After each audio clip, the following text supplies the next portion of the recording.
Dans le cadre des missions régaliennes de la mairie de Libreville, la direction de la presse de cette institution s'est intéressée à la problématique du permis de construire. Pour mieux cerner ce problème, 2 phases sont nécessaires. La première est théorique et définitionnelle, et la seconde est pour sa part axée sur les réalités observées dans la délivrance du document. Au sein de nos quartiers, nous pouvons constater que plusieurs personnes construisent sans s'enquérir au préalable des conditions administratives que nécessite un tel ouvrage. Le permis de construire est défini comme étant une autorisation administrative obligatoire qui permet à toute personne physique ou morale, publique ou privée, d'édifier une construction dans un périmètre régi par un schéma directeur d'aménagement et d'urbanisme. Il est créé et placé sous l'autorité du maire ou du président du conseil départemental. Arrêté numéro 0167/PM du 20 mars 2018. Une commission d'examen des demandes de construction s'y après désigné la commission. Avant que la dite commission ne siège, un dossier complet est déposé à la direction du cadastre, de l'habitat et des aménagements urbains, 6 au premier étage, porte 161 de la mairie de Libreville, pour ce qui la concerne, tous les premiers et troisièmes mercredis de chaque mois. Nous pouvons y trouver les éléments suivants définis par l'article 3 du décret numéro 140/PR/MHUCV du 27 avril 2018, déterminant les modalités de délivrance d'un permis de construire en 5 exemplaires.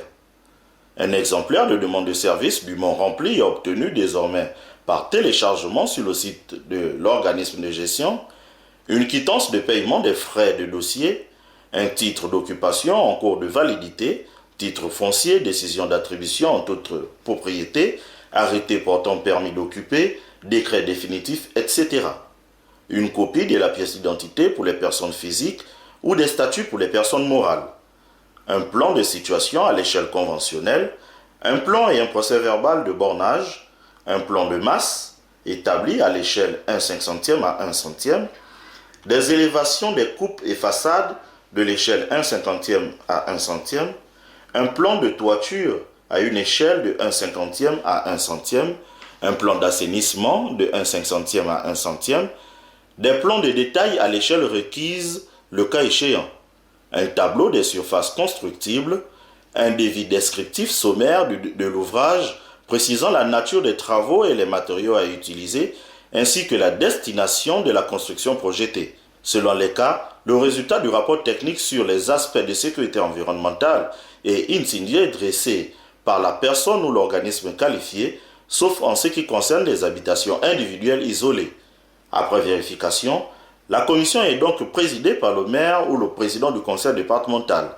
Elle est essentiellement composée des membres suivants: le directeur général de l'Agence nationale de l'urbanisme, des travaux topographiques et du cadastre ou son représentant, le directeur général de l'habitat et du logement ou son représentant, le directeur général de l'urbanisme et des aménagements fonciers ou son représentant, le directeur général de la construction et de l'équipement ou son représentant, le conservateur de la propriété foncière et des hypothèques ou son représentant, le responsable en charge de l'urbanisme et du cadastre de la collectivité locale, du ressort ou son représentant, le président de l'ordre gabonais des architectes ou son représentant, le commandant du corps des sapeurs-pompiers ou son représentant, le directeur général de la SEEG ou son représentant, le directeur général du Conseil national de l'eau et de l'électricité ou son représentant.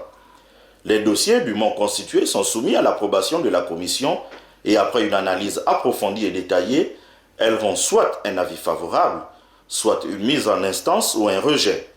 En cas d'avis favorable, le permis de construire est matérialisé par un arrêté du maire ou du président du conseil départemental. En cas de mise en instance, le demandeur est tenu de fournir des informations complémentaires pour un nouvel examen. Les populations vivant au Gabon, pour la plupart, ne connaissent pas l'existence de ce document et son importance. Il faut dire que peu de gens le savent, et moi en tout cas je ne le savais pas déjà, c'est une information que vous me donnez. Ce qu'on souhaite naturellement, c'est vrai que les lois existent, mais il faut de plus en plus les vulgariser afin que tout le citoyen le plus lambda, ait connaissance justement de cette loi et qu'avant d'entreprendre une quelconque démarche, on vienne vers les locaux de la municipalité pour s'enquérir justement de cette formalité-là. Bon, en réalité, j'ai eu des bris d'informations à ce sujet, mais je n'ai jamais vu des documents relatifs. Le directeur du cadastre de l'habitat, des aménagements urbains, des transports et des infrastructures urbaines de la mairie de Libreville, M. Lezin Martial Eyene Toutoum, et le représentant ANUTTC, M. Ngema Ibozo Charles, nous expliquent pourquoi le législateur a prévu cette mesure. Pour assurer un développement harmonieux de la cité, pour qu'il n'y ait pas de construction anarchique, pour qu'on ne parte pas dans tous les sens, afin que vraiment ceci soit régulé par des textes, des normes, et qu'on voit que le développement respecte ces normes. Toutefois, le constat est que même les populations gabonaises informées sollicitent de moins en moins le dit document. Pour quelles raisons? C'est aussi une culture, hein. La gestion foncière, la gestion urbaine est une culture. Il faut que nos compatriotes fassent des efforts dans ce sens-là. Il faut qu'ils comprennent que pour tout type de construction, à titre privé, même public, il faut absolument une autorisation de construire, à l'exception des casernes militaires, des installations aéroportuaires, des palais présidentiels, qui n'ont pas besoin d'obtenir au préalable un permis de construire. Mais toutes les autres constructions envisagées doivent faire l'objet d'une demande de permis de construire.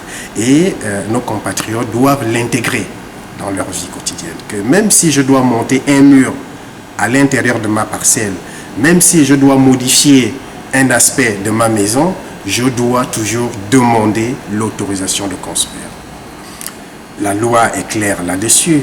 Lorsque vous entreprenez des constructions sans autorisation préalable, vous êtes passible d'une amende.